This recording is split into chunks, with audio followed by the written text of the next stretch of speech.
Good morning. Hello, I'm Drew De Silva, and I serve as president of the U of H Alumni Association Foundation Board. I'm thrilled to be here today to introduce the Houston Zoo's Facebook Live featuring our very own U of H mascot, Shasta. This is a very exciting week for us, as Shasta will be guarding the graduation rings on Friday, December 10th at the Houston Zoo. U of H students and alumni, come see us on Friday between 9 a.m. and 3 p.m. Current U of H students can get in free by reserving your tickets online at houstonzoo.org and showing your student ID at the gate. There will be a keeper chat on Friday at 11:30 a.m. about Shasta. Thanks for tuning in, and go Cougs!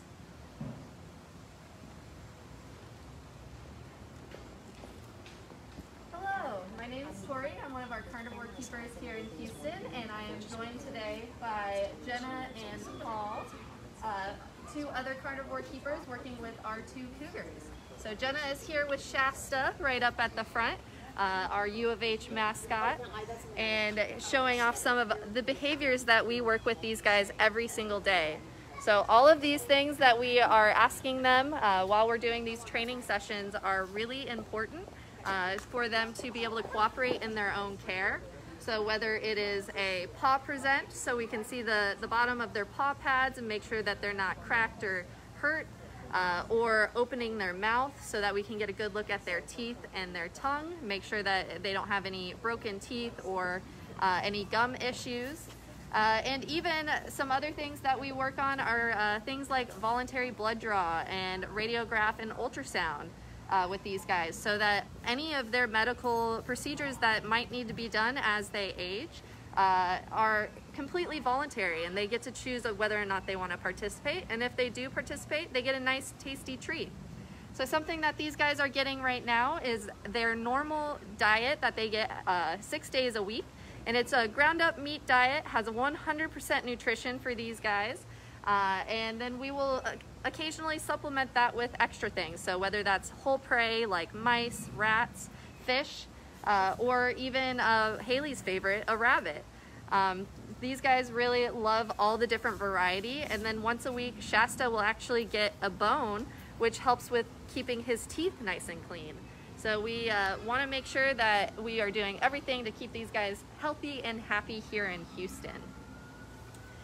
So cougars are one of the, what we consider, even though they look fairly large, are actually considered a small cat. So a couple of vocalizations that they share with other small cats and things like your house cat is actually being able to purr. So they are the largest cat that is able to purr, along with cheetahs, which they are distantly related to in the wild. Cougars can be found all over the United States, from Canada down into South America. They're actually the cat that has the largest range of any cat species, or terrestrial mammal species. So because they cover so much land. Males tend to have a much larger range than females, and they will disperse a lot farther than their female counterparts. But they can be found pretty commonly all over the west coast of the United States, even here on the western part of Texas. Unfortunately, their populations are declining in the wild, mostly due to habitat fragmentation and some human conflict. Obviously, these guys are a large predator that we have in our backyard, and don't necessarily want to come face to face with them. But there's a couple things that you can do to keep these guys safe in the wild. And one thing is, if you're ever hiking or camping in cougar country, is to go with a group. They are fairly shy animals, and so they tend to, and if we think about it as a fight or flight type of animal, these guys tend to be a flight animal. They don't want to encounter something that could cause, that could be something that's really hard for them to overcome or really dangerous for them. So if you are traveling in a pretty big group, they will try and avoid you, and more often than not, if you're traveling through cougar country, you may not even know that they're there. These are very stealthy, stalking hunters, and they have a really awesome adaptation on their paws that allow them to be silent hunters, which give them the nickname ghost cat. So if you are able to see a really good close-up of their paw, you'll notice that it's covered in fur in between it. That allows them to really have that nice, soft, silent padding when they're walking around, as well as when they're jumping. These guys are incredibly athletic cats as well, in the fact that they can actually jump about 18 feet up into a tree. So very, very strong, athletic, powerful cats.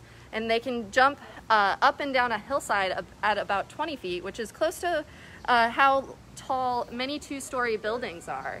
So very, very powerful, very strong and athletic cats that we have, that cougars are.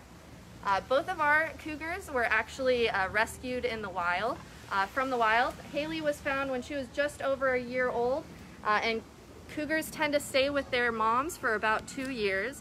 And she was starting to encroach on human territory, so it was thought that it was going to be a little bit too dangerous to have her out there on her own, and she might not be able to survive that human interaction. So she was brought here to the Houston Zoo. Shasta, on the other hand, he was found as a cub with his 2 brothers, and they were, unfortunately, their mother was killed, and so they were brought to the Houston Zoo. Shasta was brought to the Houston Zoo, and his 2 brothers actually went to Nashville Zoo.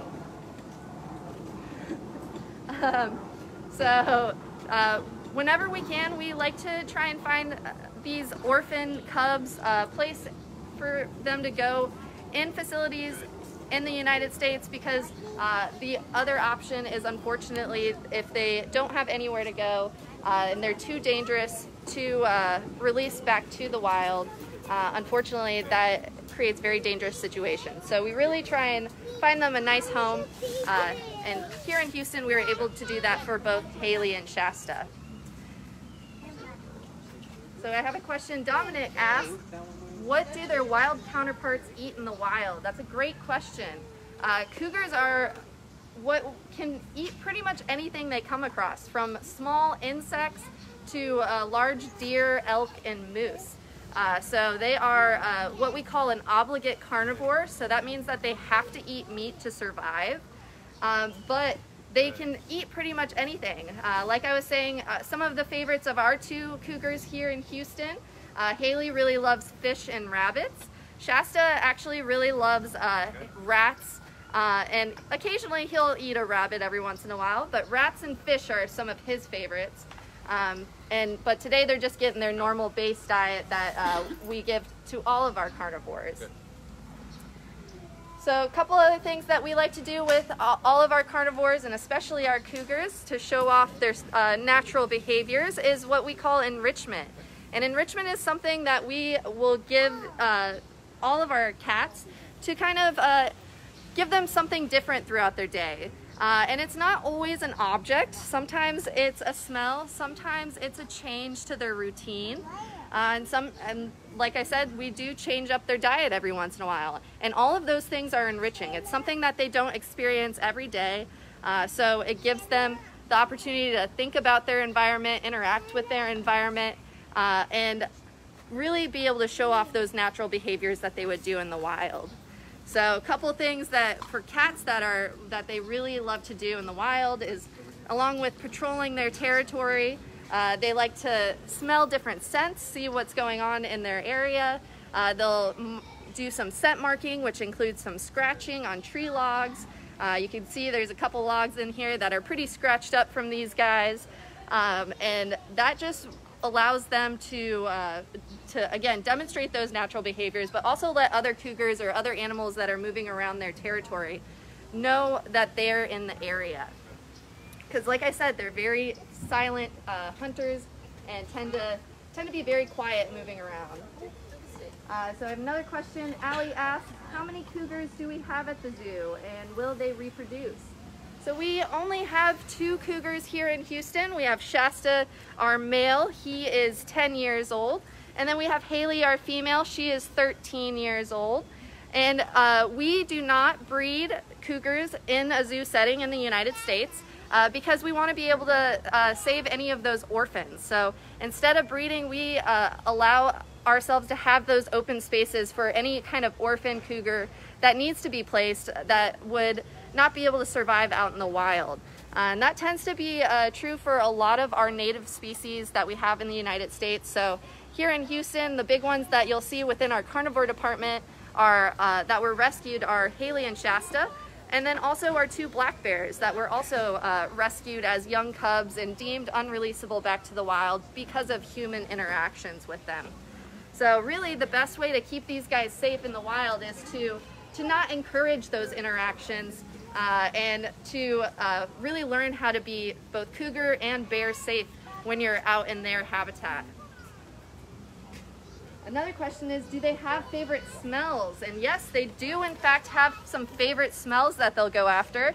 One of a favorite of both Shasta and Haley's is actually ocelot urine. So our 2 ocelots that we have, whenever we want to give these guys something special, we'll actually collect their urine and put it on some things for these guys, and they would love to just rub on anything that urine is on. Another more human type smell that we will give them is a perfume, and they do enjoy that perfume as well. And one of their favorites tends to be Calvin Klein Obsession. So it's actually pretty funny that they are, there's been some studies about cats in zoos and what kind of smells they like, and Calvin Klein Obsession perfume tends to be a favorite of quite a few cats in different facilities. So very unique and kind of a funny thing to have happen with cats around the U.S.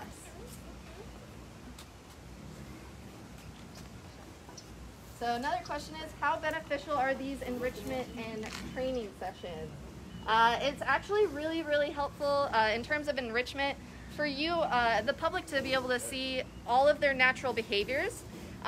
We want to make sure that they are also able to complete any natural behavior that they would in the wild. So being able to give them these different types of enrichments, whether it's a smell, a toy, a change of routine, really allows them to live a very full and healthy life.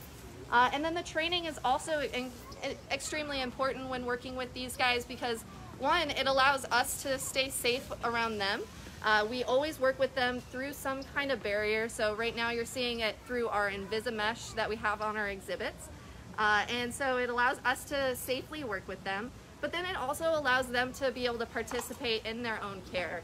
Like I was saying, we do a lot of their veterinary procedures voluntarily, and they don't have to be sedated for those. So they don't have to go under anesthesia, because just like with people where it can be very dangerous for us to go under anesthesia, it can also be very dangerous for our cats and our animals to go under anesthesia.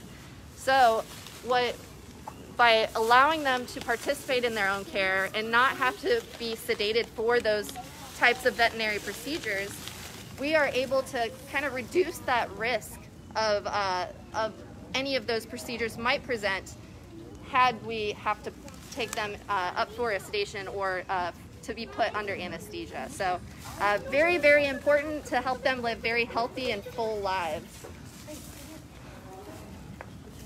Another question is, how high do they jump? And they can jump up to about 18 feet up into a tree and about 20 feet up or down a hill. And when they are doing that jumping, it is almost completely silent. Like I was saying, they are what we call silent hunters, or ghost cats as their nickname goes. So they definitely are very stealthy, and their coats allow them to camouflage into their natural habitat. So you see their coloration is that nice brown color with the white on the bottom, and that really does help them camouflage into their habitat. If you're ever visiting the Houston Zoo and are looking for these guys, Shasta and Haley, a lot of their favorite spots are all the way up at the top on those rock ledges that you see. They can maneuver all over this habitat with ease, and that coat really allows them to blend into those ledges. So a lot of times people come by and they're like, I don't see the cougars, I don't know where they're at. And really, they're right there in front of them, so right up on those ledges. But very difficult to see with that coloration pattern because they are such stealthy cats.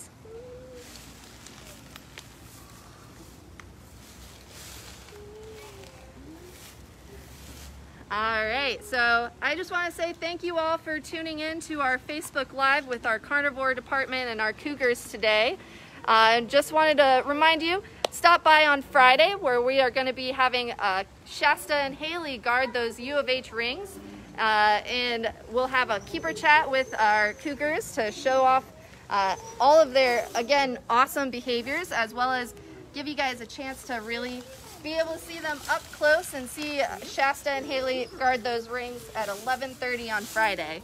Remember that if you're a U of H student, in order to join us on Friday for free, to pre-register on the Houston Zoo website at houstonzoo.org and show your student ID at the gate.